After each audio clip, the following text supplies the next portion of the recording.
everybody. How are you guys doing today? Good? You excited? My name is Andrea Renee. I work with The Escapists, Clever Games and Smosh Games, if you guys are video game fans. And I'm here today for the Assassin's Creed 4 Black Flag panel. We have some really exciting stuff to show you guys today, so we're just going to go ahead and get right to it, because I know you guys see who's on the panel up here, and I'm sure you would love to get to talk to them, which you will get to do later on. We will be taking your questions. So before I get started, I thought about talking about some really awesome pirate jokes. Are you guys into that? No, I'm just kidding. Let's just not even go there. No one wants to hear pirate jokes. Maybe later. Maybe later. But today, I want to talk about Assassin's Creed. Yes, I heard that. There will be an R joke at least one point in the panel, right, guys? Like one point? They're like... It's up to you. Okay, I'll lead the way. Assassin's Creed has always been known for its incredible storytelling, weaving stunning art, immersive sound, a full orchestra score, engaging voice talent, and of course, awesome gameplay. Whether it's a video game, a comic book, or even action figures, creatives always deliver a cinematic, epic journey that takes you through history. I'm pleased to welcome some of these incredible storytellers to the stage, including Assassin's Creed 4 Black Flag lead writer Darby McDevitt,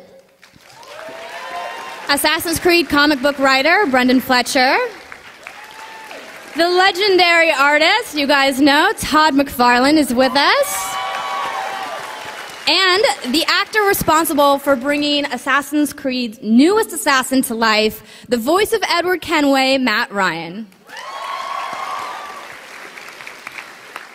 So Darby, we're going to start with you as the lead writer. I would like to know, so last year we saw a brand new setting for the Assassin's Creed franchise with the American Revolution. Now we're going into the golden age of pirates. So this is quite a big jump, going from a war to the open seas. How did you guys make that jump? Well, very organically. When we were working on Assassin's Creed 3, and we knew that it was about the American Revolution, and we knew that we had these two characters, Haytham and Connor, which is maybe a spoiler for the one or two people who haven't played AC3. We knew that we wanted to actually do this, what we call internally the Kenway family saga. So we had Haytham and Connor, but we also, right around the time that I was finishing Revelations, we also had this idea to do Edward. We saw that the ship battles were coming together really well in AC3, and we started just doing the math, and we thought, okay, if we're going to do Edward, and we go back just about 50 years, or let's say about 35 years from the start of AC3, we're right in the golden age of piracy. We already have boats, the golden age of piracy. It fit really well. Also, we had like this idea of, there's the American Revolution, which was this push to be a democracy in the New World. But in our research, we also found that the pirates themselves actually thought of themselves as like proto-democratic statesmen, if you will. They set up this pirate republic in Nassau, and for a few years they wanted to try to have their own society. So we kind of thought of it as a pre-revolution revolution. It doesn't go as well as the American Revolution did, or I guess from a British standpoint, as badly as the American Revolution did. But so that's kind of how they fit together too. It's a kind of two revolutions, one of which fails miserably because of alcohol and syphilis and things like that. So, you know. Always ruins the party, syphilis. Brenden, in the critically acclaimed Assassin's Creed The Chain, are you guys fans of the comic books? Who reads the comic books? Oh, come on, that's it? Like 3 people? And you call yourselves Assassin's Creed fans. Shame for shame. Now, okay, no spoilers here at the panel today. Keep that in mind for your questions later, by the way. Daniel Cross was introduced in the fall, and he made an appearance in Assassin's Creed 3, which, we won't talk about too much about if you guys haven't played the game yet. Crossing over from the comic book to the video game was a really cool experience to see for a character. So what's coming up next with the comic books? Well, the most important thing is that we're announcing a brand new assassin character. His name is Arbaz Mir, and he's from India. Our new graphic novel is called Assassin's Creed Brahman, and it takes place in 1839 India. India? India. How did you guys come up with India? There's the art right there. There's Arbaz Mir, first look. Well, this is, I think the fans have been looking for an Assassin's Creed story set in India for a long time. We've got a really great story to tell with Arbaz Mir and his ancestors, and you'll see that story somehow cross over into the games, into the future. Nothing? You're not Maybe. giving up anything else? Can't talk about that, no. Oh, I knew I was going to get that at least one time. My favorite answer. We're not talking about that yet. Well, I would like to talk with Matt. Welcome to the panel. Welcome to the Assassin's Creed family. Thank you. So, yes, let's get a little round of applause for Edward Kenway. So you are the newest assassin in the assassin family, like I said. There's been others before you. Connor was last year, so he was kind of more of a lone wolf type. Then you've got the original Altair, and of course, my personal favorite, Ezio. Yes, you guys Ezio fans? So I wanted to know, how did you kind of, was it like daunting to think about how you're going to create this character, knowing all of the assassins that came before Edward? Well, I kind of just sort of took what was in front of me, really, and worked with Darby on the character. I think what's great about this, the character of Edward, is the way that he comes to become an assassin. He is a very conflicted character, and the difference between him is that he has this real internal struggle as to whether to be a Templar or an assassin. And that was the real interesting thing for me, was to sort of try and approach the character in such a way that could be ambiguous. Ambiguous, that's okay. Did you do any special preparation for this role? Did you maybe go out on the high seas, walk some planks? Unfortunately, I didn't get to sail any pirate ships, or shiver me timbers, as they say. I would have liked to, but they're not very accessible in England. I did visit a pirate ship, or an old ship, it's not a pirate ship, in the UK called the Cutty Sark, which was really interesting to kind of see the actual scale of the ship, you know. And because you use the full performance capture as well, you have to imagine everything, so it's not right in front of you. So I did a lot of work on kind of his physicality and what that would mean. I read a bunch about the period and the time, and what astonishes me is how much these guys drink. You know, they would drink all the time and then climb their topsails and still be able to function and work under those conditions. But I didn't do too much research into the drinking. I was fine with that. But oh, you didn't have any rum at all in preparation for this role? Come on. I think maybe one or two, but not too many, no. Well, when I was at the Ubisoft offices recently, they had rum everywhere. Can you imagine, like, just drinking rum during the middle of your workday? Am I getting people in trouble? I hope not. Well, I do want to let you guys know that we're going to be showing you a never-before-seen by the public gameplay demo that Matt is actually going to do the voiceover for. Since Edward Kenway is here, we thought we better put him to work. Are you guys ready to see some gameplay?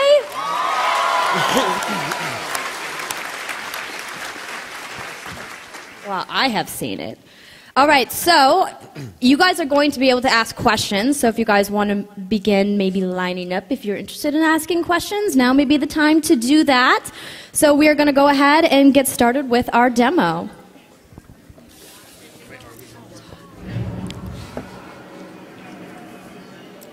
So what you're going to see in this first part is what is actual, the full performance capture, what we actually shot in the studio in Montreal.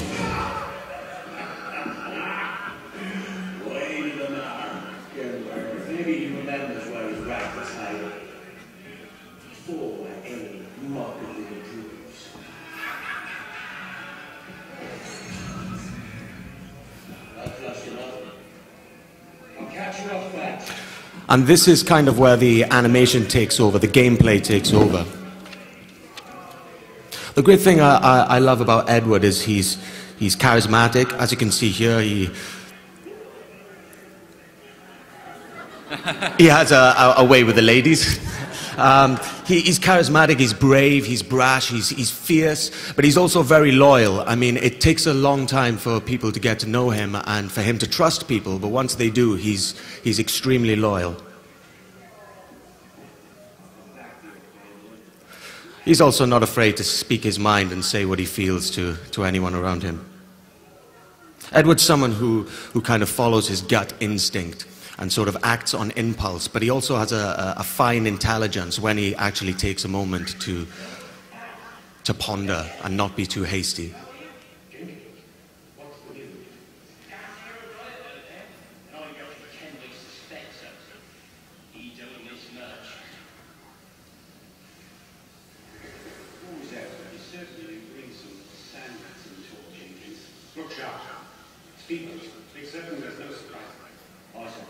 He's also extremely self-driven, and throughout the game, that often brings problems to him in terms of the relationships around him.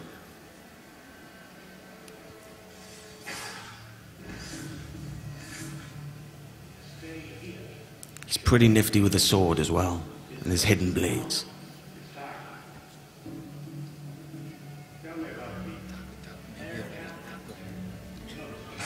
Edward comes from a place in Wales, and he's someone who from a very young age wanted to seek fame and glory and leave his hometown and seek pastures new. So this is something that really drives Edward. He comes from a poor background, and he's someone who really wants to climb the ladder and achieve glory for himself and status within the hierarchy. He appreciates real people and doesn't suffer fools lightly. Wow.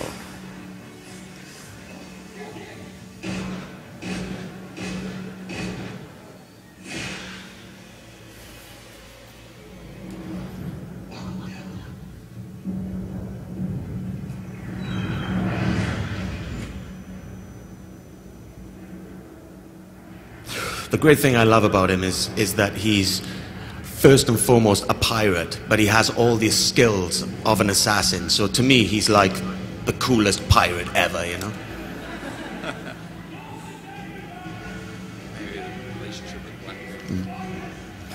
And throughout the game, he comes across several different characters that become his mentor. Like Blackbeard, as you see here, is one of his mentors, and he develops different relationships with these different people. And Blackbeard is one of the people who he becomes closest to throughout the game.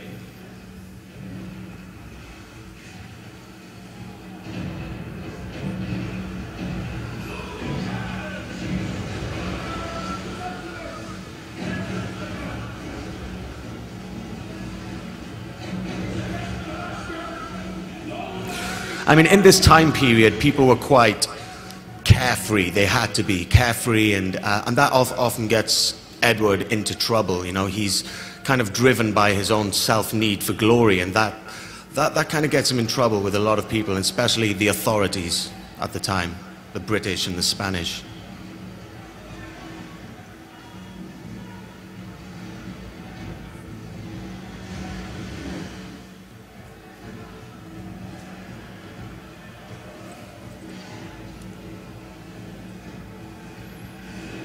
I wish I could do that in real life.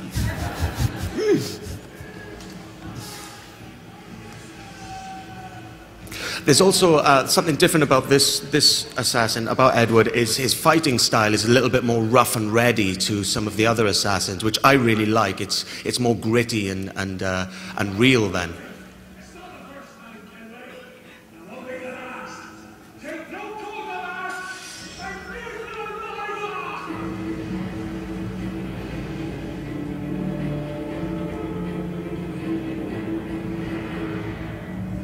And that's the teaser.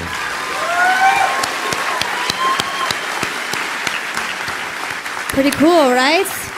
There's actually going to be more stuff that you can see here at San Diego Comic-Con, which we're going to be talking about a little bit later. Before we get to your questions, Todd, you are here joining us today, and I know that you brought some things with you. So maybe you could show everybody in the audience the cool toys that you have with you. Sure. Hey, look, I've been making toys for 20 years, and we like to hang around big property. So we've got, obviously, with AC4 coming out, we've got some of the characters that you guys know. I brought a couple of them here. We got Haytham, we got Connor, and obviously the big boy coming up, Edward. Here's the big thing, is that for the first time in the 20 years I've been making toys, you're going to get unlockables for gameplay. When you buy this, it'll be at the bottom. You're going to get a little card in here. There's going to be a code on the back. You go to Uplay, you plug it in, and you're going to get some unlockables that will actually enhance your play as you go into the game. So for a couple of them, you're going to get a treasure map. It's going to tell you how to get there. You're going to get, for Haytham, you're going to get a different costume and a different coloring that's sort of reminiscent of AC3 and the color coding that he had. For Connor, you're going to get unique sails for his ship. As you guys saw in the previews here, the ships that they have in the game are characters in and of themselves, so you get to have fun with it on the look of it, and you're going to get a new set of sails here. The cool one, though, is still Edward. And Edward, what you're going to do is you're going to get to unlock the Kenway family sword. So it's going to be a boosted upgrade of a sword that is better than the one that you're going to get when you first start. It's not going to be the strongest one. They need to save some of that for the game. But you're going to get another one. And then in the actual pack itself, you're going to get 2 of the swords. And again, why do we get 2 swords? Because again, in AC3, they've got a new playing mechanic where you're going to get dual sword play, as you guys saw here. That's going to be really awesome. So we're having a good time with that. For some of you guys and gals out there that don't want just sort of cheap 4 or 5 ounces of plastic, we also have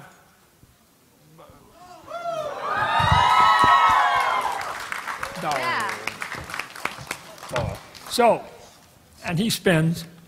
So this here we got Edward here, based on some of the style guide artwork that Ubisoft has supplied us.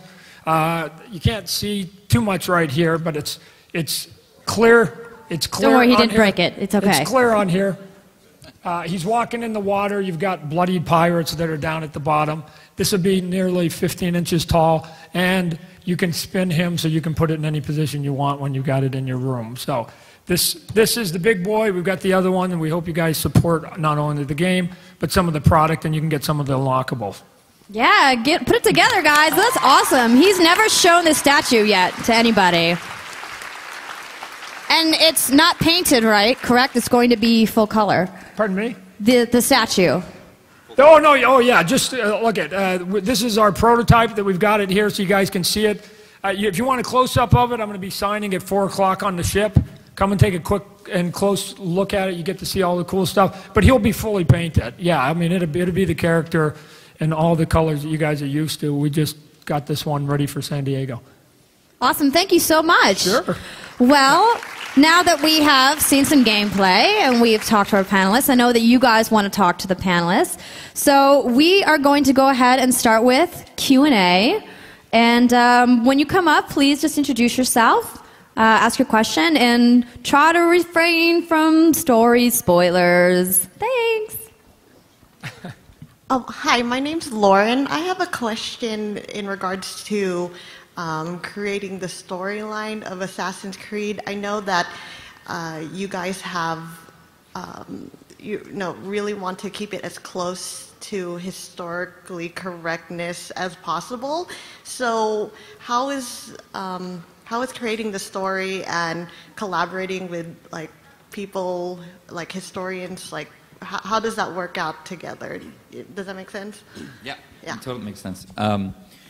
What we usually do with every creed is that as soon as we pick a time period, we go do a lot of research. And I did probably about 5-6 months of research for this. I start to accumulate a lot of data. The designers are working on things on their own, presenting things. And then we have a big powwow. And we decide what parts of the historical accuracy we need to keep and what parts would actually get in the way of gameplay. An example I use a lot is that typically sailors at the time, even in the Royal Navy, would only wear a checkered shirt and pants. They wouldn't have uniforms. Only a couple of the officers would have uniforms. We decided to get rid of that because it was actually very difficult to figure out who you were supposed to kill and who you were supposed to help when you were boarding a ship because they all looked the same. So we you know, this little bit of historical accuracy we throw out the window, and put everyone in officers' uniforms. And we do this for every aspect of the game. Like we say, hey, that event would be amazing to have, that character would be amazing to have, but does it serve the gameplay? And that's a long process that takes, you know, a good year and a half, or actually the full length of the game, really. But that's kind of how we approach it. Start with history, and then whittle away when it gets in the way of really fantastic gameplay. And guys in checkered shirts don't make cool-looking toys either. That's right. So. Hello. Hello. My name's Kyle, and I was just wondering that I noticed in the preview clip you were showing that there was the Spanish officers, and then in the gameplay there was the British. Is there any like specific locations that the game will take place in, like islands or ports? Can you mention any of that? I mean, there are the cities, so there's Havana, Kingston, and Nassau. Havana is obviously Spanish. Kingston's British. Nassau is run by pirates for quite a while. Most pirates at the time were actually British or from the British Isles, probably about 80%, or from the American colonies. So yeah, but we have Cuba, Jamaica, the Bahamas, and lots of, like 50 major locations, 75 tiny beaches and playas. And so, yeah, our designers have said, okay, this is a Spanish port, this is a British port, and there's even some French characters and some Portuguese characters as well, but the main factions are Spanish and British. So you'll see a lot of diversity, cultural and linguistic diversity in the game. Hi. Obviously, naval gameplay is not new to the Assassin's Creed series, but in Assassin's Creed 3, with the exception of a few missions, it was pretty much optional.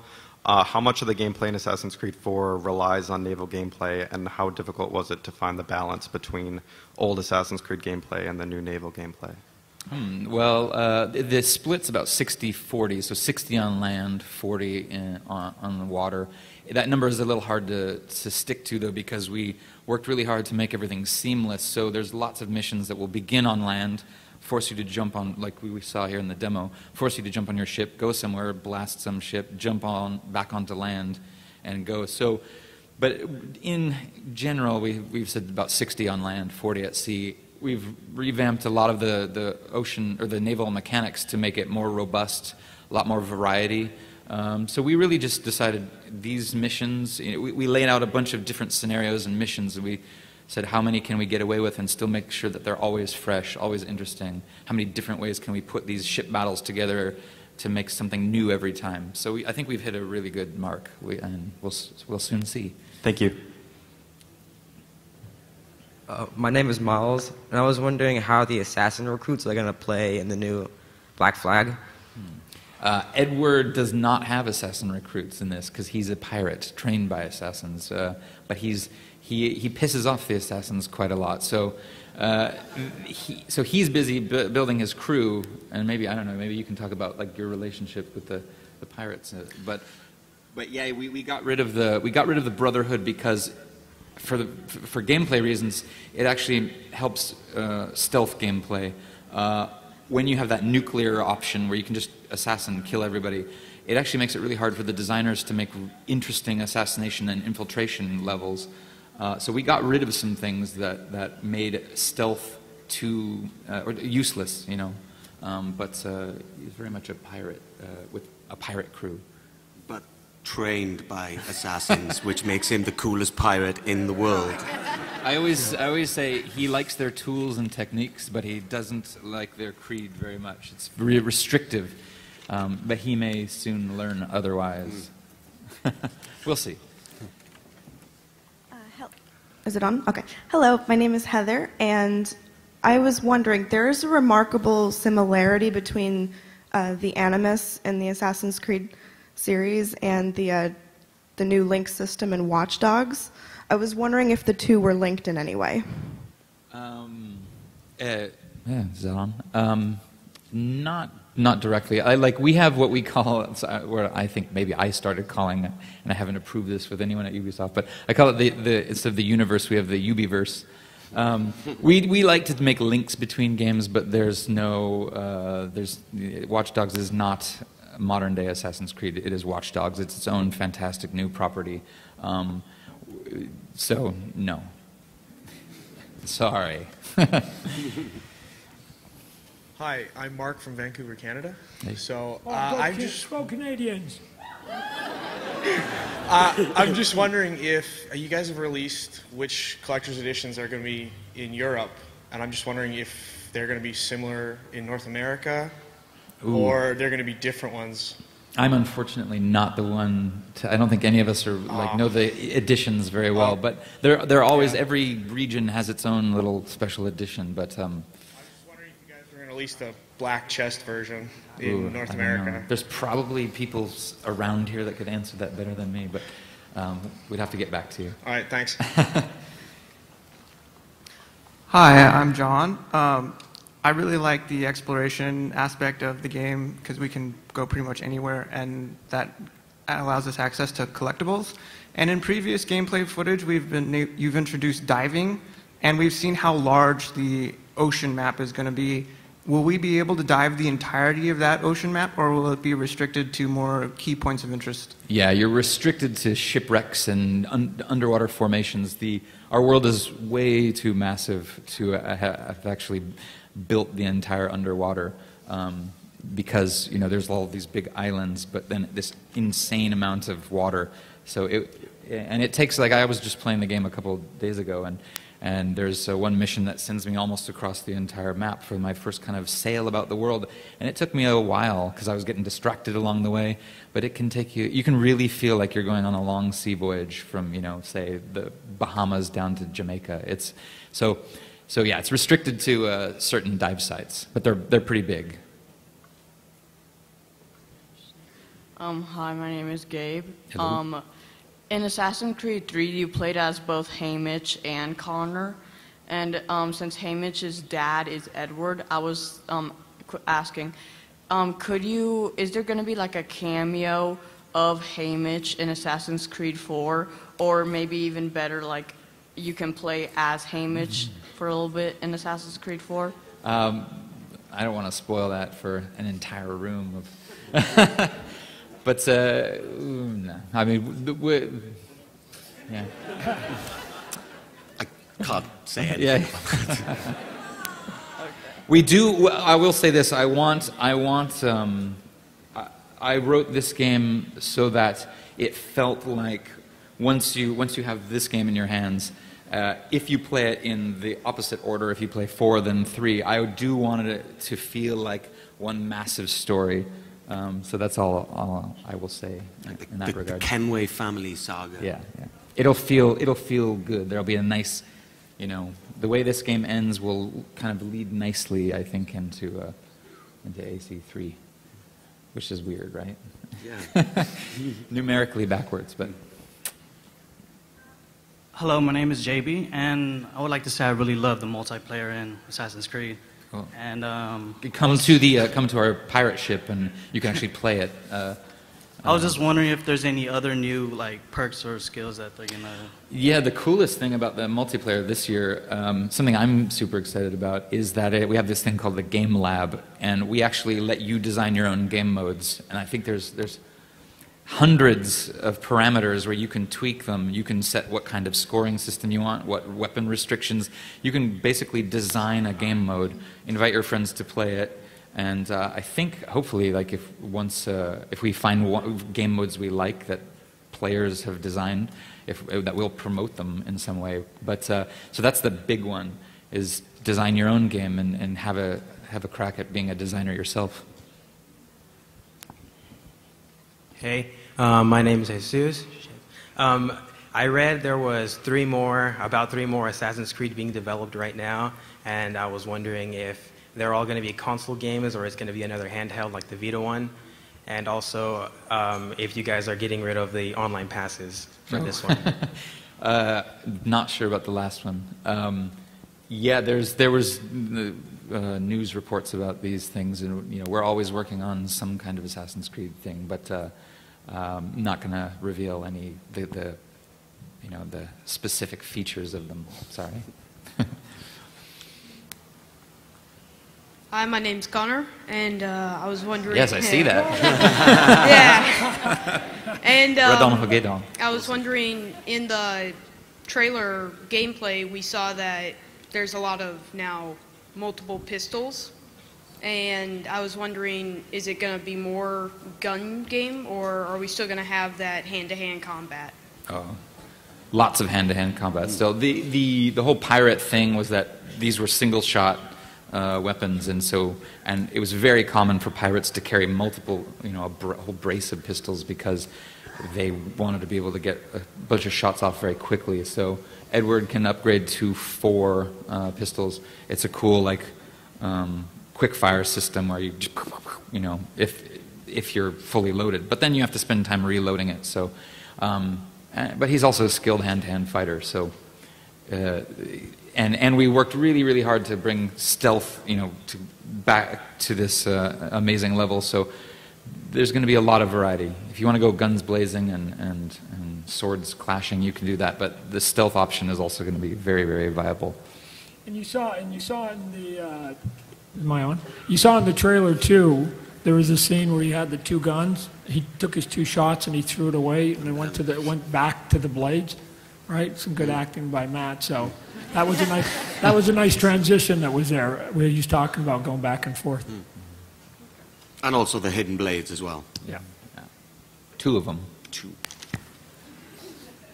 My name is Rob, and I'm from Spokane, Washington. Hey, so am I. Yeah, Darby and I used to buy Todd McFarlane's comics together. Did we? Yes, we did. That's Rob Tomlinson. I don't know if you remember. Holy shit. Okay, it's Rob. Sorry. Yeah, so I was wondering, how did you get here? What did you do that led you to being the writer for Assassin's Creed? Yeah, we go way back. That's awesome. Well, it was a long, slow journey. I've been in this industry 14 years. I got right out of college, and I just slowly, I guess paid dues or whatever. And I started writing handheld games for Bloodlines, Discovery. And then I guess they liked my work, and so they called me over for Revelations. So I've been there 3 years. Are you still in Spokane? No, actually I'm in Los Angeles, and if you've got time, I'd like you to meet my wife and our friends. Let's all go have drinks together, yeah? Back after this is over. Cool, man. Good to see you. We'll see you. Hey, and for what it's worth, I got my first comic job when I was living in Spokane, going to school there, college. So yeah, Rob and I were like, we used to go down to the comic book shops and buy all your comics. Sure. And Do you want to sit here?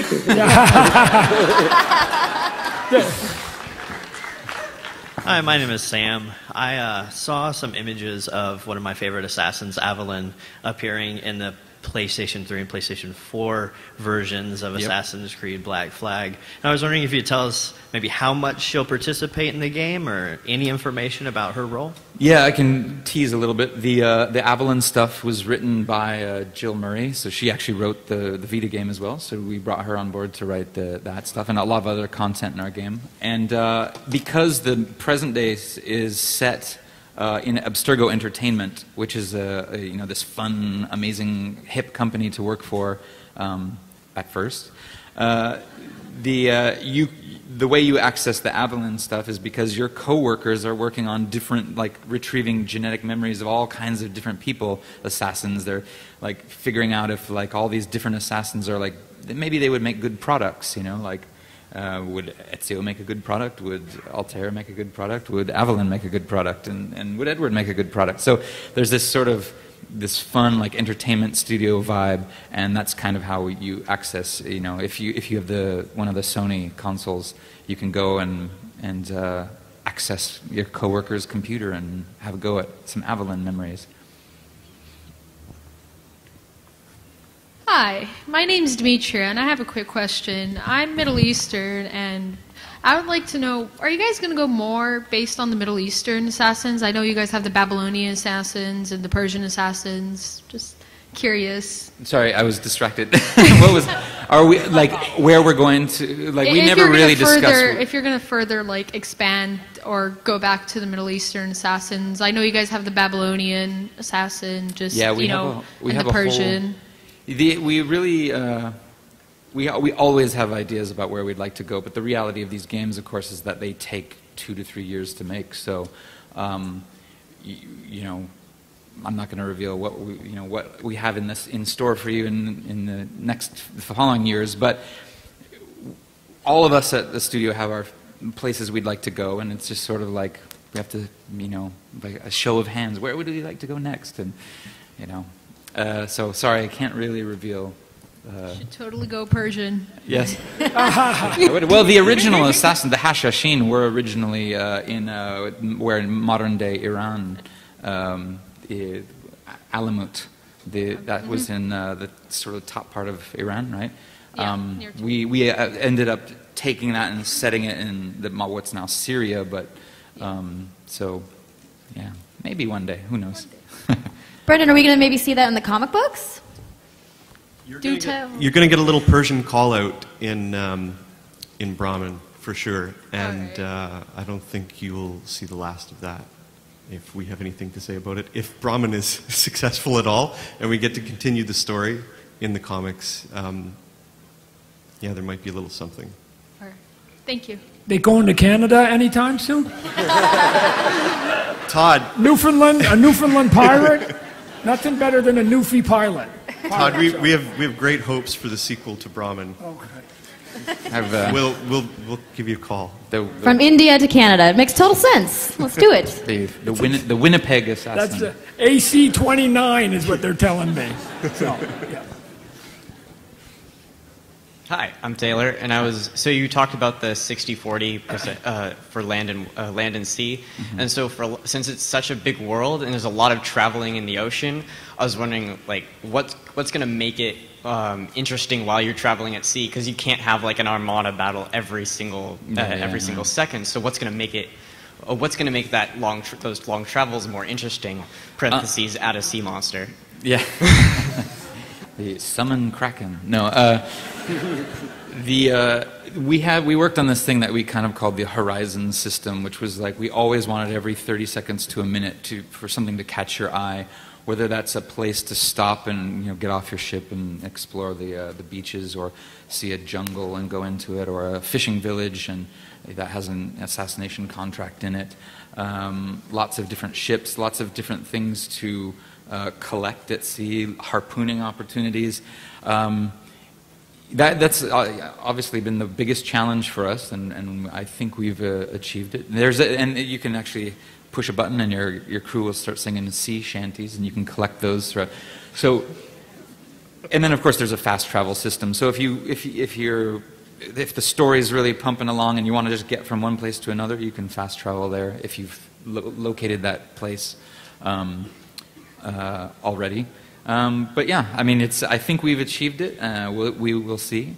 But that was definitely our biggest challenge right from the beginning. We always knew that there was great games like Wind Waker that also dealt with that problem, and so yeah, we'll see. Hi, my name's JD, and I'm from Palm Coast, and I'd like to ask, is this the last Assassin's Creed game? No. You could ask another one if you want. That was an easy one. And will there be anything with the Animus?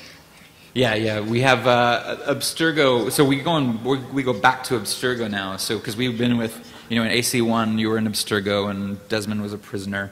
And then we broke away and went to the Assassins. So then now we were using the Assassins like hacked Animus, but now we're back in Abstergo. So Abstergo has really upgraded their technology, and you'll see the Animus is, the way you access it is quite different.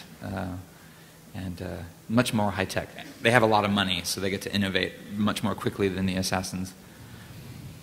Hi, I'm Brody, and my question is, in previous Assassin's Creed games, you've had little missions like to find myths like the Loch Ness Monster.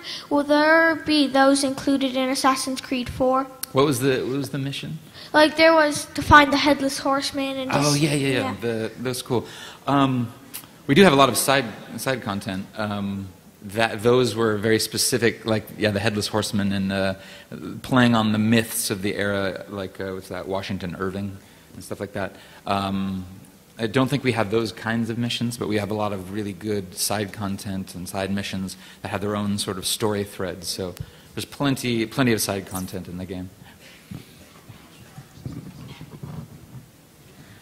Hi, my name is Casey, and I'm an international student from Taiwan, and I'm a big fan.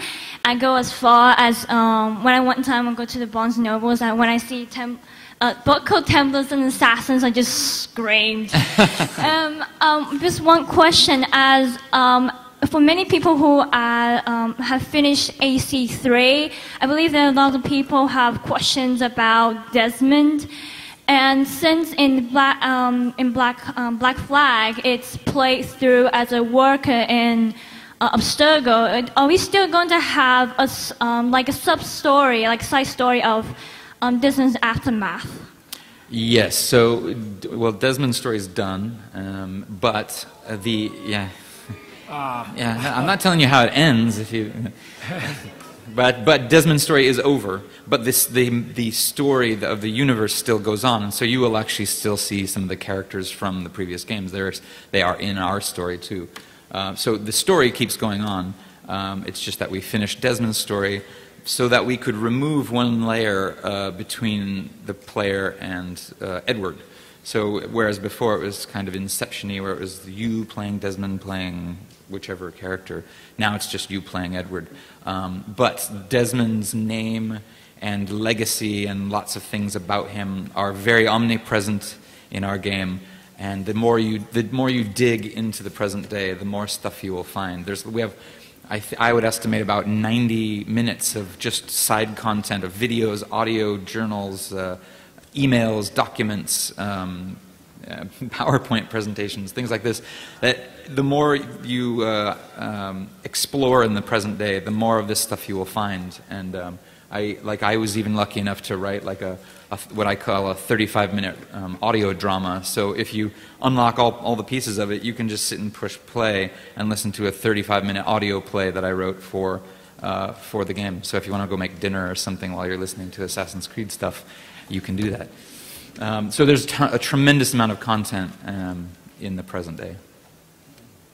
Hi, my name's Josh. I just recently beat all 5 games so far within the last 6 months because I got my Xbox 360 from my boss last December, and I was like, Assassin's Creed, I need to play the entire series before the 4th one comes out. So anyway, I don't know if you guys were able to get any hands-on like permission or anything from Jerry Bruckheimer Films or Disney, if you guys could maybe do like a Jack Sparrow costume exclusive for the game.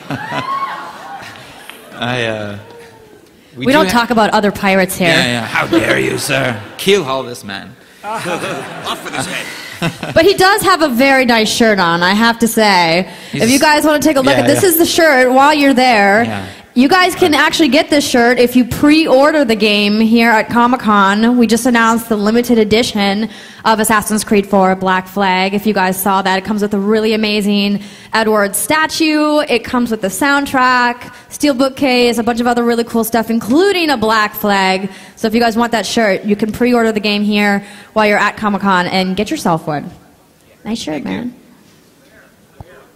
You can do it on the pirate ship, which we'll talk about a little bit. I didn't even answer We have a his pirate question. ship, by the way. If you didn't see it, it's gigantic. Come out to the pirate ship. So when you go home, you can say, I saw the Batman costume, the Superman costume, and I was on a pirate ship. It's right behind the convention as you're heading towards the Hilton.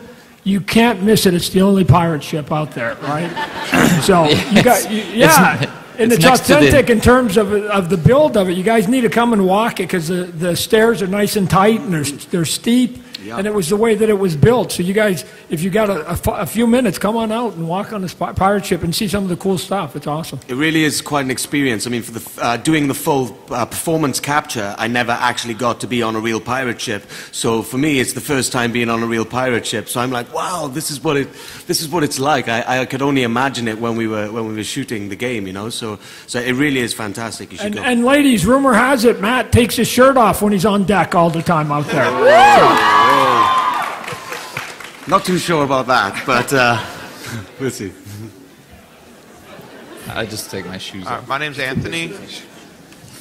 And my question is, in Brotherhood, one of the side missions was that you can unlock the Ezio costume by getting those different, I don't know, I forgot what they were called because it was such a long time ago, but you know, you got the tokens Yeah. and like all the different assassins. I know you don't want to give out too much, but are you ever going to expand on those different assassins? Because like when I was learning about them, like that sounds really cool. I want to play as them. Oh, you mean all the guys under Monteriggioni? Yeah. Yeah, yeah. They're there. They're ripe for the picking. If another team or a comic book or whatever. But there's no announced plans to do that. I mean, we like expanding our world so much that we let you dream a little bit. You know, like I wrote Embers, and we introduced Xiao Jun. You know, this Chinese assassin. And of course, I always dream like we should do more with her. But as long as we can like sort of tease things and keep expanding this world out, I think it just makes it. The act of dreaming is almost more fun than sometimes getting everything you ever wanted. So I'd actually prefer there to be more content than we could ever get to in the games. That maybe sounds like a lame answer, but it's how I feel. Come on, you know you want to have a game with a lady assassin as the lead character, right? That's right, girls! Yep. We can keep dreaming. Maybe Darby will write us a game someday. Someone will. Oh, I see how it is. I see how it is. No, I would love to. It's just these things take a long time. I want a vacation after this. It's been 2.5 years. Hi, I'm Luke. So I played AC3, the Tyranny of King Washington, where you get all the goofy kind of powers for Connor. I was wondering if you guys plan to do anything like that with 4, if it's successful enough. I would love that. We'll see.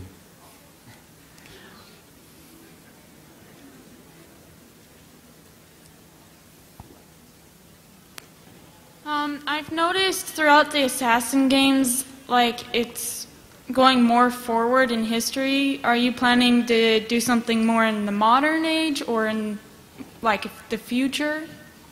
There's always a chance. I don't think that, I mean, one of the biggest draws that of Assassin's Creed, I think, is the historical tourism, and we like, the teams love bringing history to life, especially like with something like Pirates, where pirates have a very sort of cliched representation in most media. You know, this is where these like all jokes come from, and like for instance, walking the plank. Pirates didn't do that. They didn't have hooks.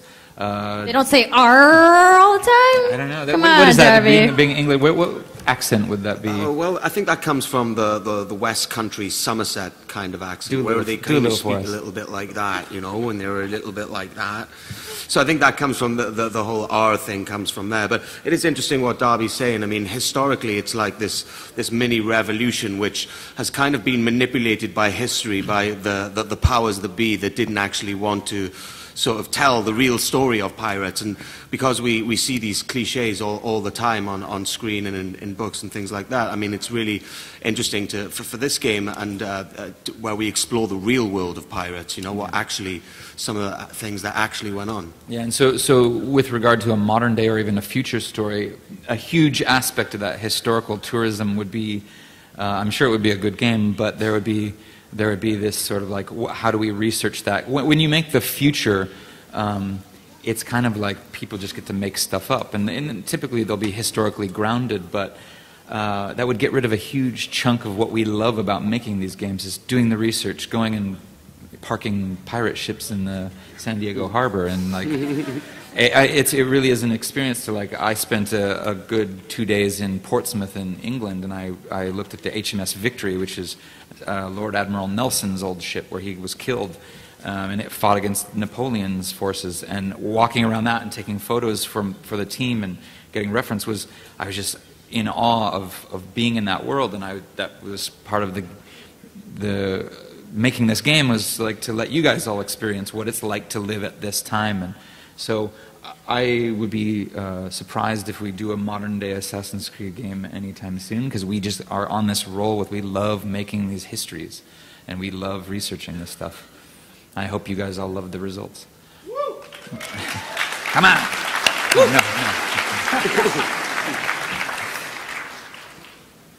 Hello, name's Raymond. My question is that it's been asked before, like if you would do anything set in Japan, but like it's not very likely due to ninjas and all that. Would that include places like Korea or China, those other East Asian cultures? No, I think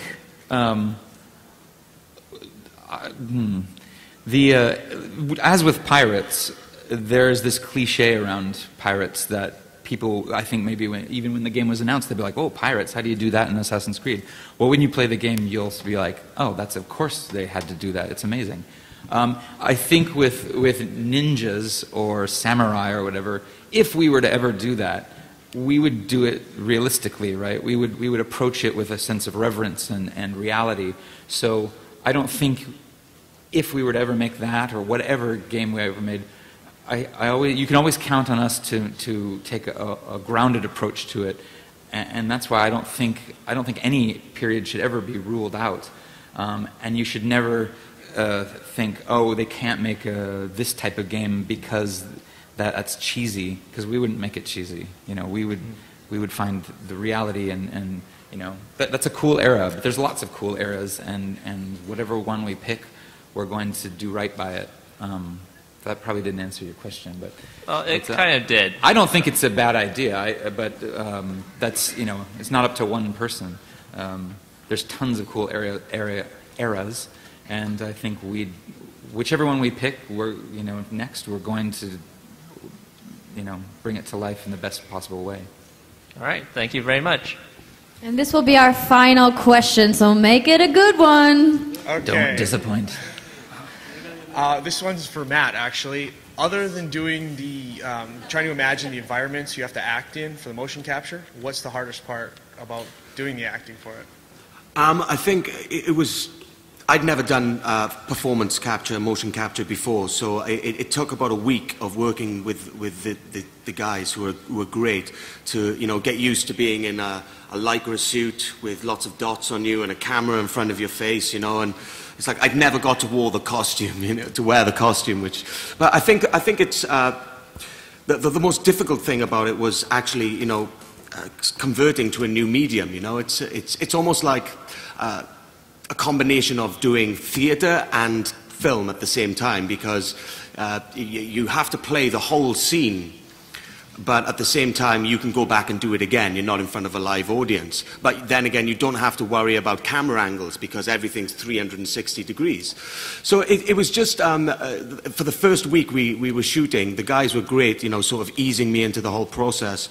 It took a while to get used to, and especially with this camera in front of your face and you're wearing this helmet which is very tight around your head, and you start to get a headache, and then after a while you have to take the helmet off, and it's like releasing some pressure cap, and you're like, oh yeah, great, and then you put it back on. So I would say just sort of adapting to a new medium, really, a complete new medium for me.